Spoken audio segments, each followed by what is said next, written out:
Welcome back to our college tour. This week we were at the Missouri University of Science and Technology, joined by the chancellor of the university, Dr. Dehghani. We're going to call you Mo, though, right? Thanks for the hospitality. You're quite welcome, and thank you for being here. You know, when we started this college tour, there's a lot of talk about some of the colleges in the state. The main reason I started this college tour, the really crown jewel of it, was to come here to what we call Missouri S&T and talk about this. It is truly the hidden jewel of the University of Missouri system and really all of Missouri public institutions. You have so many great things happening here. Yeah, thank you. We are very proud of our university, of course.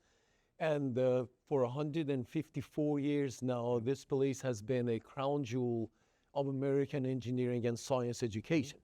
We are highly in demand with Fortune 500 companies. Our graduates receive multiple offers every year, so we are very, very proud of this university. You just take a walk on this campus that really has been revitalized under your tenure here. And you see so many names in the construction, engineering, mining fields, international corporations that invest back into this university because they've gotten so much out of it. That's right, Scott. Thank you. And just a couple of weeks ago, we had our career day, and the name of the companies that were on campus. Yeah. In fact, that day is so popular here with companies that we run out of a space to host them. So every year we generate a waiting list of all these companies that want to hire our scientists and engineers. And overall enrollment's up this year, right?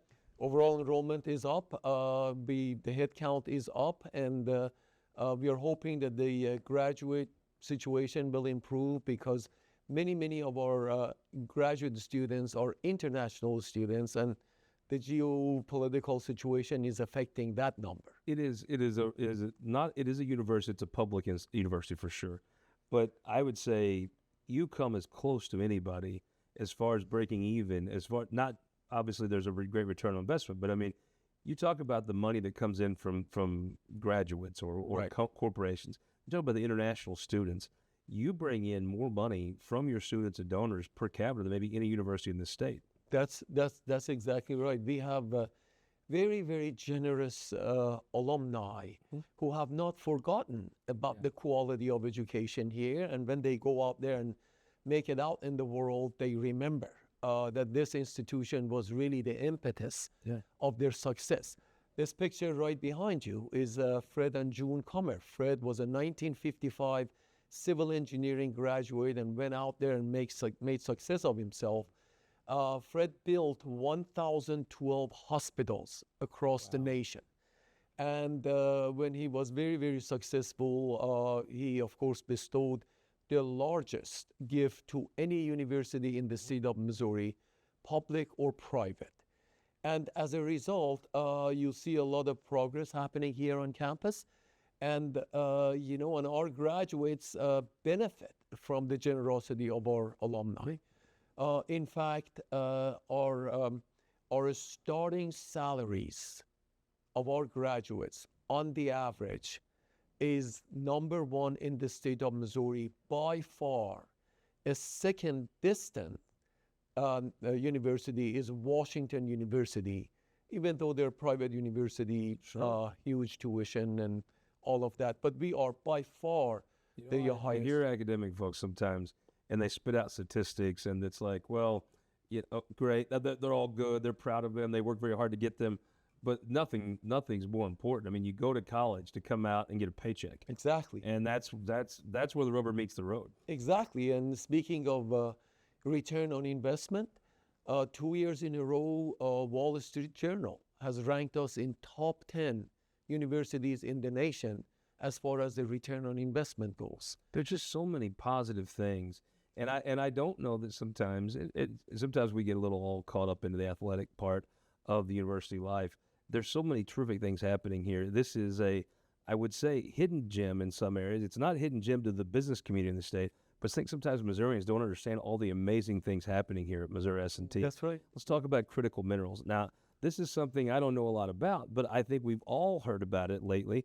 As there's been the U.S., China, I think, developing Cold War, as you've seen the tariff battles begin, the one word you hear in the defense industry is critical minerals.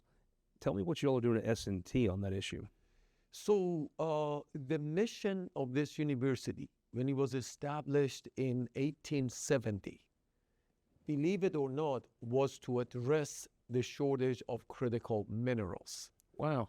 Yes. Now tell me what a critical mineral is. for people that don't know. So the definition has changed. Mhm. Back then, critical minerals was a steel and iron, and the Brooklyn Bridge was built by a steel that was imported from England.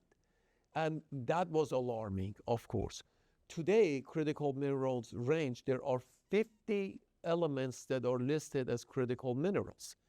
And as the geopolitical tensions evolve, minerals become more critical. Mhm. And this university has the bandwidth of disciplines to bring an ore all the way to application-ready material. So we have mining engineering, we have geological engineering, we have geology, we have materials engineering, we have explosives engineering, chemistry, chemical engineering, all the disciplines that you need in order to go from the mine all the way to application-ready material. And there are so many of these critical minerals that have already been mined, and they're sitting on the ground in the form of tailings and a slush. A company like Doron, for 150 years, has been mining the earth, brings the material up, they bring the material up to the surface, take what they want, which in their case is mainly lead, and leave everything else on the surface. And here we come. We can take the tailings and then look for the critical minerals that we are so good at doing. Which checks a lot of boxes, but also probably an environmental box. To Exactly. take that stuff off the surface and actually use it. That's exactly right. And that's why about a year and a half ago, we were recognized as really the destination of choice for the country to mine and discover the critical minerals. And we were recognized by enough resources from the departments, federal governments, and we received enough money, $28 million, to establish a testbed facility. So to go from an ore all the way to application-ready materials.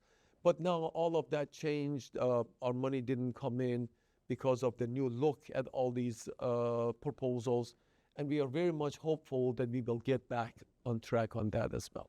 There's so many great things happening. As a person that's driven this road through Rolla 1,000 times in my life, the college has grown and expanded. You actually changed the trajectory of how you navigate through Rolla because of your growth. But one of the most exciting facilities is the new Missouri Protoplex, correct? That's right. Did I say that right? Yes, Good. it's a Missouri Protoplex, and the name comes from the fact that we want to do larger scale prototyping systems integrations for advanced manufacturing. So Missouri is synonymous with manufacturing, and really this region should be where all of that happens. Sure. So we were fortunate to receive the support of the federal government, as well as the state, and then philanthropy that we received. And we are building the largest manufacturing facility on campus that has attracted companies like Lockheed Martin, like Boeing, like Caterpillar, who have hired engineers to reside in Rolla to work in our facility so they can accelerate the collaboration between their companies and our researchers in manufacturing. During your time here, there's been the physical campus just looks different. I think that matters to folks. When you show up to a place as beautiful as this, I think it raises the expectation level on that student. That student knows they're in a serious place to do serious things. Exactly, Scott. I remember when I came on board 6 years ago, I thought this was the most utilitarian campus you ever saw. We had buildings, sidewalks, and parking lots. Yep. And we set out to change the looks of the campus for the functions that we have to do. We have a lot of new functions, new programs. The physical campus is visible. We are more excited, frankly, about the programmatic changes that have happened. A lot of areas at the intersection of engineering and medicine. And that's what our new project is going to be, and that's Bioplex, which brings engineers and physical scientists, mathematicians, physicists, chemists, and all disciplines of engineering together with biological, life science scientists, and medicine. So our new home, just like Protoplex, is going to be Bioplex. Protoplex is at the intersection of engineering and manufacturing. Bioplex is at intersection of engineering and medicine. And we are really, really excited about that opportunity. That was my favorite thing because I always like to ask what's next. And I know for you, you were going to have a list ready to go of what's next. Bioplex, what else? There's Bioplex that's coming up. We are excited about a potential facility for our hypersonic materials, where we need to heat up materials, ceramic materials, to 3,000 degrees C. And how do you do that? There is a facility called ArcJet that when we get to build that facility, it'll become a national resource. Because right now there is a 2-year waiting list for you to use any existing NASA facilities. Private companies don't let universities use their facilities because they're constantly using them. And we have very, very successful programs and faculty members in hypersonic materials. And companies like GE Engine Division are involved with us. Missile Defense is involved with us because of the re-entry material and space travel and all of that. So we have a few projects in mind to keep growing. But the Bioplex, Protoplex ribbon cutting ceremony will be in April. And I invite you to participate. I'd love to be there. Bioplex construction will begin in 2 weeks. We have received approval and all of that. It is always fun to talk to you because you talk about what you've done, but your eyes light up when you talk about the next thing. That's right. I've loved to watch. There's a list you gave me a few years ago, and I've loved to watch you just slowly check those lists off. That's some of them programmatic, some of them buildings, some of them cosmetics. I really think, though, when you talk about a campus, the three work together. That's right. There is a connection to all those things. Well, you know, I have always thought that an excellent university has 4 elements. Excellent students that we have. I put our students against anybody in the country. Excellent faculty and staff that we have. Excellent programs, as we discussed. Engineering programs that they're absolutely second to none. And then you need to have an excellent home for all of this. And it sets the tone. That sets the tone. Exactly right. Well, Mo, thank you so much for having us. We sure appreciate it. This is truly the hidden gem of Missouri higher education. We're honored to be here. Thank you, sir. We'll be right back with a lady that knows this campus very well. Former State Treasurer Sarah Steelman joins us after this. Shaped our communities. Through trusted alliances, we deliver skilled professional craftspeople while our business partners provide the kind of quality jobs that keep our economy humming. It's a blueprint that has worked since 1882. Turning Missouri into a right-to-work state stalls progress, wipes out jobs, and kills momentum. Right to work is wrong for everyone. Let's keep Missouri moving forward. Visit carpdc.org to learn more. You know, Missouri farmers have been doing what's best for their land for generations. After all, no one knows what it takes to feed and fuel a growing global population better than they do. So why are trial lawyers threatening Missouri farmers' best defense against weeds? Our farmers don't need to be controlled. They need to be supported. Keep glyphosate in our state. Show your support at TakeControlMissouri.com. Paid for by Modern Ag Alliance in support of Missouri farmers. Missouri's childcare crisis is hurting our children, families, and even our economy. Currently, 78 Missouri counties are designated as childcare deserts, where the number of kids needing childcare exceeds the number of available options. Today, some Missouri families are spending more on childcare than housing, and Missouri's childcare shortage costs our economy $1.35 billion every year. Missouri families and businesses deserve better. Learn more at mochampionofchildren.com. We have a severe weather alert to report here. The storms also bring the threat of damaging winds and large. Here's the thing. When storms bear down, we step up. Ready to get? You bet. Our teams are always ready to keep your power strong. Ameren.com/poweron. Welcome back. This week in Missouri Politics, our college tour. We are at the University of Missouri of Science and Technology here in Rolla, Missouri. Missouri S&T, joined by Sir Representative Bennie Cook. Thank you for making the time, sir. Thank you for the invite. Appreciate it. Tara Peters, thank you so much. Good morning. I would say you're in Cardinal red, but it's not Cardinal season anymore. We quit playing baseball in October. Chiefs. Okay, it's Chiefs. Monday night. Thank you. And a person everyone's going to know, Sarah Steelman. You need no introduction. Thank you so much for making the time. You know this campus as well as anybody in the state of Missouri. I have been so impressed over the last few years. It's always been this place, kind of a hidden gem in many ways. The amount of research, development, the quality of students they bring here and graduate is amazing. And now the campus is kind of rising up to reflect that.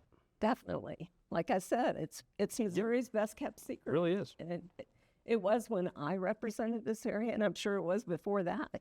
But yeah, and the campus itself looks so beautiful. It's really, they have a designated area now, and it's more like a real school in in town.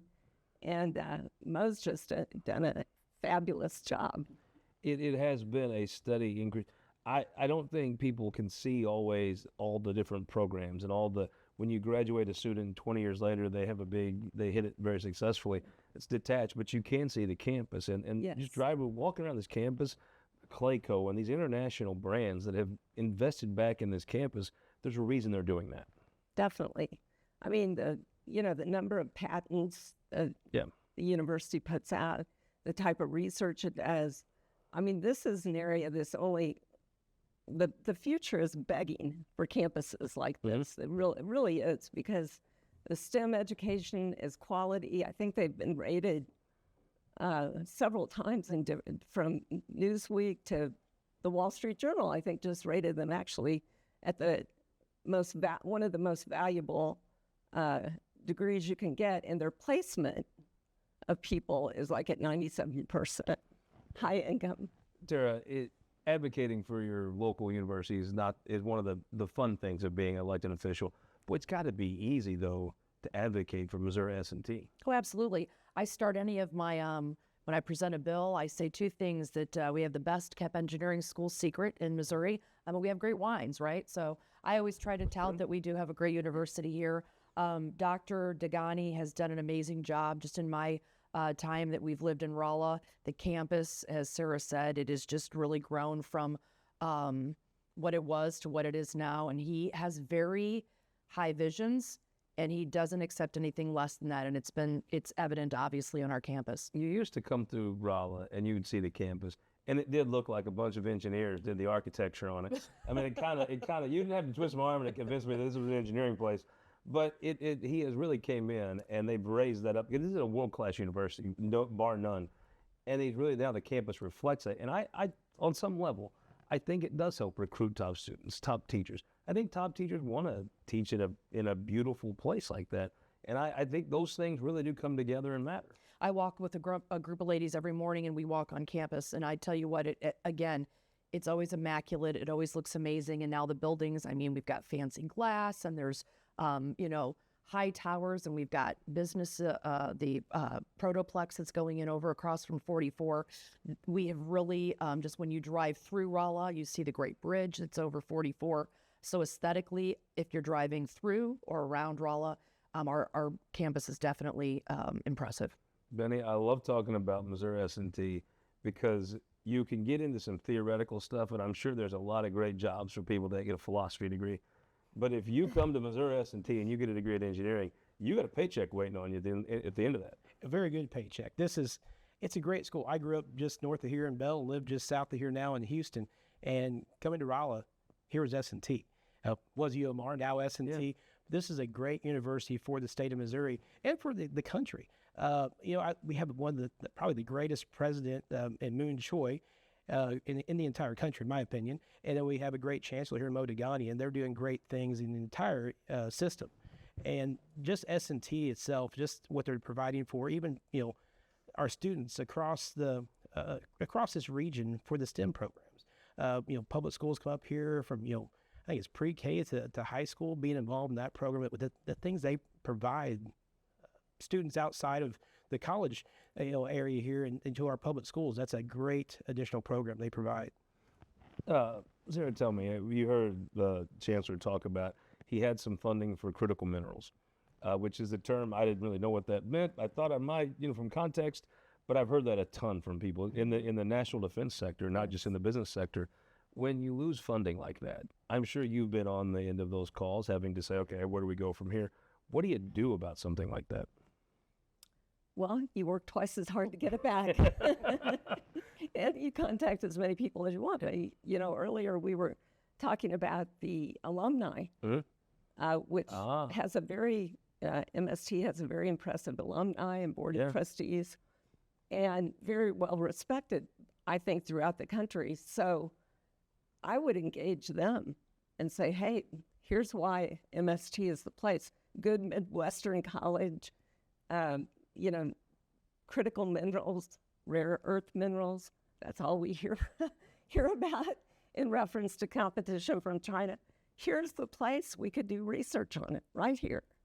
And, I think there's a way to convince people. Yeah. Because they don't know. With their own words. Right. You talk critical minerals matter. You have to put money into. You have to make investments in that to get that back.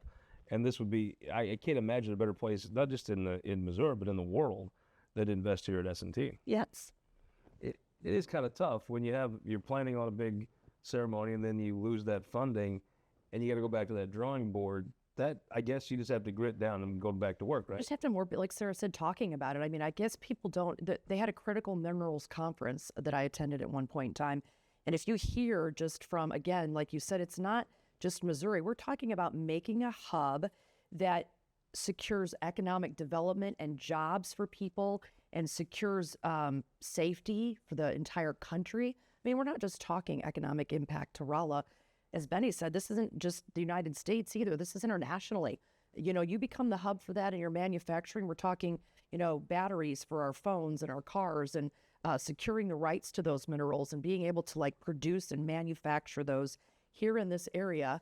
And just think of all the rural areas that we have surrounding the university. Again, just the economic impact it would have if that money was secured enough to make that a dream and make this go like it's supposed to. But there's every college I've went to, people talk about how it is harder to get international students.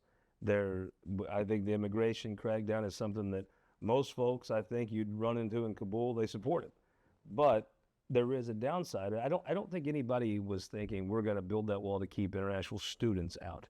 And that's something I've heard at every campus. It affects nowhere more than here at S&T. That makes it, S&T is easy on the state budget, easier than most campuses because of that. How do you message that out to a state who's very much for cracking down immigration? I just don't think they meant students coming to S&T. Well, we have some great students that come here internationally, and we have to make sure we're advocating for them to be here, because some of them might end up staying here and being productive members of our society, and they might want to stay here in Rolla, or they might want to move to Columbia, or be in the rural area. So we got to advocate for them as well. And I think just showing what they can do here at S&T and beyond is a way to advocate for them. Yeah, I mean, I don't think there's any question. We go to any part of this state, and you're going to find people that are tired of having an open southern border. But the folks that come to Missouri S&T to study and pay the state and this campus good money to do so, they're not coming in. They're not swimming the Rio Grande to get here. I mean, I think one strategy that could be used is they help lower tuition for Americans, for Missourians, because they pay, I think, additional. For full. Very much more. Exactly, but it's significantly higher than a Missouri student. So it would help Missouri recruit more Missouri students that couldn't afford to come here. I do think that is a tough selling point in a complicated time, but maybe they have focus on the border, right? But maybe let folks come if they want to study here and pay far more than a Missourian would pay to study. Like you said, these aren't the people that are swimming down the river. They've got an actual vested interest to come here. They've spent money to come here. It ain't cheap. And it's not cheap. And so, I mean, obviously, I agree with Bennie as well. You know, these are people that are coming here. They're earning their degree. They're paying money. They're investing in their future, and possibly could stay here in the United States, obviously, and help be the next person to invent the next, processing for one of our great critical minerals. So, and certainly their money stays here. And the money stays here, absolutely. Bennie, you're coming off a special session. It was a little odd. Felt a little bit different. Maybe not so much of the House or the Senate. You have a 7-1 map. Do you think that actually gets held up? I think we're gonna have a 7-1 map. I mean, I think you have it now. I'm not smart enough to know which side thinks the precinct was wrong or whatever, but I do think it's probably going to get put on the ballot. Folks in your neck of the woods, I think if they connect it to Donald Trump, they vote for that, right? I don't see. I mean, when you say 7-1 map, I don't know how that new congressional district 5 works out in the end. We'll see how that plays out. But could a Republican get elected there? I think it's a good possibility. Will a Republican get elected to the 8th district again and Congressman Jason Smith? I can guarantee that's going to happen right now. Congressman Jason Smith will be my congressman again. I will see how this all plays out. I don't have a really good answer on that, how it goes from here. But if he's over at Tater Patch, I don't think anybody cares about congressional lines, even knows it. If you know about it, you know what you think about it. But I do think if it's on the ballot, I think folks, in Missouri, we reflexively like to vote no on things on the ballot. If they connect, you have to connect that with this is what Donald Trump wants, right? And if you do that, then I think folks at Tater Patch might be a lot more amenable. I think so. I have to be honest. Obviously, our congressional district, the map stayed the exact same. So I'm happy about that. Phelps Countyans, I think when they only voiced their concern was that they just wanted to make sure that our district wasn't split and ours remains the same. And so I've heard both sides. Those that do talk about it are saying that they don't think it is. And I think I'm with Bennie. I think 7-1 stays. What do you think? It was kind of an interesting time. I don't think any normal person cares at all about this. But if it's on the ballot, anything I don't totally understand and care about, I just vote no on. And I think this probably is heading to the ballot. If it is, you have to spend some money to connect that President Trump likes this. Right, and I do think there'd be a question, like if you're, and I haven't studied the map or by any means, but like if I live in Osage County and somebody from Kansas City is most likely going to represent me, I don't really like that. There's a lot of difference between Jackson County and Osage County. Well, I do want to thank you so much for making the time. Thanks for having us here in Rolla. We are very grateful to be at Missouri S&T. It is the best kept secret in Missouri academics. Learn all you want about S&T. We will see you next week here on This Week in Missouri Politics. This Week in Missouri Politics is brought to you by the Missouri Automobile Dealers Association, Ameren, Spire, Evergy, and the Missouri Association of Career Fire Protection Districts.